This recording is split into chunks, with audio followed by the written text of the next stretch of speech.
Ya. Wa anna hadza sirati mustaqimah. Ini adalah jalanku yang lurus. Ikutilah dia. Wala tattabi'us subul. Jangan ikuti jalan-jalan lain.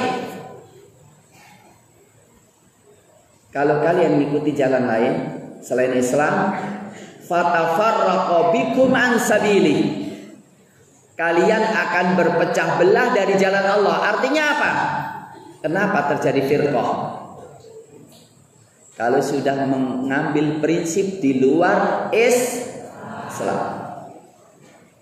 Jadi sesuatu dijadikan prinsip padahal bukan prinsip. Kalian akan berpecah belah. Kalian akan keluar dari Islam. Ini penting banget. Rasulullah Shallallahu Alaihi Wasallam membuat garis lurus, terus membuat garis kanan kiri dibikin garis. Kata Nabi, ini jalan yang lurus, kanan kiri adalah subul. Dan di situ ada tutupnya, dan jangan kau masuk, engkau celaka. Jadi jalan Islam cuma satu, akidahnya, syariahnya. Kapan kita mengambil di luar Islam, sesat, berpecah belah. Contoh ya, maka saya katakan gini, boleh nggak orang itu bikin organisasi-organisasi Islam yang lainnya, Muhammadiyah, NU, boleh nggak? Boleh, asalkan jangan mengambil di luar Islam dasar asas untuk permusuhan dan pertemanan. Jadi kalau sampai organisasi itu sendiri sebagai asas pertemanan, satu organisasi teman, di luar organisasi musuh, itu sudah jadi firqah, jadi syirik. Bisa dipahami? Contohnya orang Syiah. Orang Syiah mengatakan memusuhi Abu Bakar, Umar itu ahlul bait. Di luar itu berarti bukan ahlul bait, sesat. Maka saya katakan Syiah sesat di luar Islam. Kaum muslimin semuanya dalam akidah mengatakan apa? Tidak ada yang maksum kecuali Rasulullah, kecuali para nabi. Abu Bakar maksum enggak? Enggak. Imam-imam Ali bin Abi Thalib enggak masuk. Siapa yang mengatakan ada yang maksum selain Rasul, berarti dia telah sesat. Dzalikum wasaqum bihi wa anna hadza sirati mustaqiman fattabi'uh. Ikutilah dia. Wala tattabi'us subul. Janganlah kalian mengikuti jalan-jalan selain Islam. Maka kalian perlu tahu nantinya belajar. Belajar apa? Apa subul itu? Jalan-jalan di luar Islam itu apa? Kapitalis, sosialis, komunis, apa lagi? Kebatinan, apa lagi? Hah? Hah? Liberal, iya. Syiah di luar Islam. Iya. Ini perlu kita pahami. Sudah ada. Oh ya. Dzalikum wassaqum bihi la'allakum tattaqun. Demikian Allah mewasiati agar supaya kalian bertakwa. Jadi takwa itu tidak mungkin kecuali hanya mengikuti Islam sebagai jalan hidupnya. Saya kira demikian, dan mari kita baca pertanyaan. Lebih besar manakah dosa seorang PKI, syirik, sihir, meninggalkan sholat dan berzina? Semuanya besar. Iya. Masalahnya kalau udah sampai kafir ya semuanya besar ya. Ya jelas berzina dengan ini bukan berarti kalau begitu aku tak zina aja deh kecil gitu ya. Lah kalau zina dengan komunis ya besar komunis mestinya ya. Walaupun begitu zina sangat besar. Hati-hati. Jadi semuanya besar, semuanya kekufuran.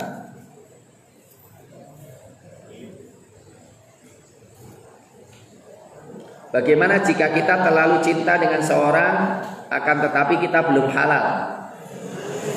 Apa yang harus dilakukan? Ya nggak boleh. Perang, simpen dalam hati. Yakinlah dengan takdir Allah, kalau menjadi jodohnya, Allah akan jodohkan. Jangan pacaran dan jangan berhubungan, sebab nanti Anda akan menyesal. Sebab kita nggak tahu nikah dengan dia atau tidak, benar nggak? Kalau nggak ingat terus menerus, ya benar nggak? Nikah dengan orang lain dengan si dia, itu kan zina selamanya nanti jadian. Untuk itu jangan sampai kalian menjalin. Dalam Islam cinta setelah nikah, ya benar nggak? Jadilah orang dewasa. Orang dewasa apa?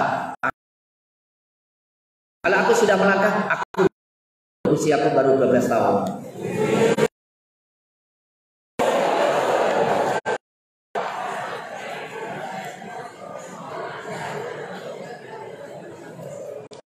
Semua mengetahui bahwa keadaan negara kita sedang sikap dan langkah kita yang tepat untuk menata, membangun kembali peradaban Indonesia yang diberkahi.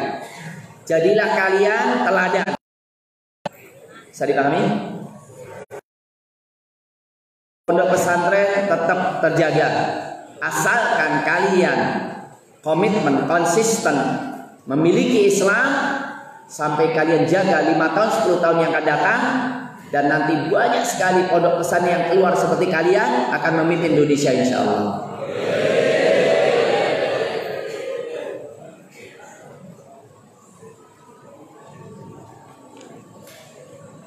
Apa hukum kita mengiyakan sesuatu hal karena alasan tertentu, sedangkan hati kita mengiyakan, tidak mengiyakan tersebut, menolak, tidak setuju? Ya, salah satu bentuk kelemahan dan bentuk kemunafikan ya, dalam tingkat yang rendah. Tapi nggak boleh, kalau kita nggak setuju aja.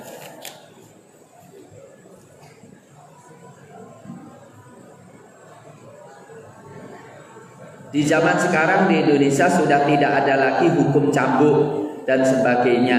Jadi apakah tetap diterima taubatnya seorang yang semestinya dihukum dan hukum hudud, atau hanya dengan bertaubat kepada Allah saja?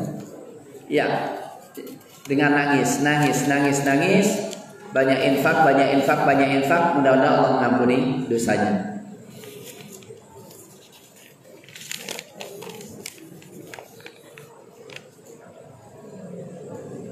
Baru-baru ini saya mendengar kabar tentang ditangkapnya pemimpin Ikhwan Muslimin.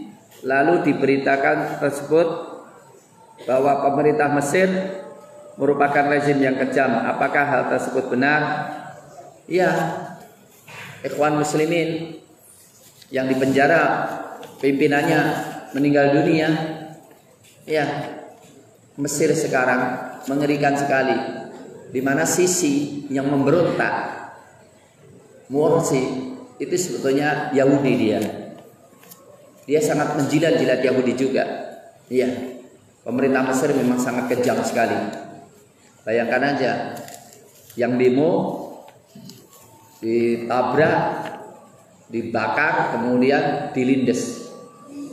Itu ya tanpa ada rasa sayang, kasihan dengan manusia sama sekali. Ya, karena udah ada, mungkin sekali aja ini. Waduh, panjang banget nih. Bekal terbaik bagi santri yang ingin keluar di luar negeri, ya kuasailah ilmunya, kuasailah bahasanya, terutama milikilah prinsip yang kuat, karena di luar tidak memberikan jaminan lebih baik daripada di dalam. Betul.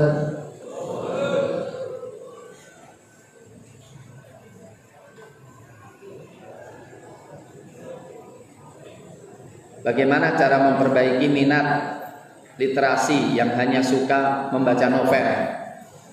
Nikmatilah Belajarlah menikmati membaca sejarah, membaca hadis, membaca Quran. Insya Allah kalau kita sudah bisa menikmatinya, tahu keutamaannya, tahu fadilahnya, kita bisa pelan-pelan meninggalkan hal-hal yang tidak bermanfaat.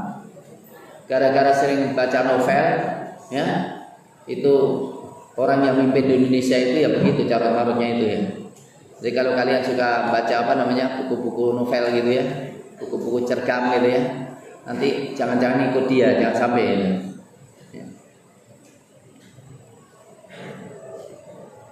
Saya kira demikian ya, nanti lain kali kita akan jawab. Subhanakallahumma bihamdika asyhadu an la ilaha illallah asyhadu an la ilaha anta astaghfiruka wa atubu ilaik. Subhana rabbika rabbil izzati amma yasifun. Wassalamu ala mursalin walhamdulillahi rabbil alamin. Assalamualaikum warahmatullahi wabarakatuh.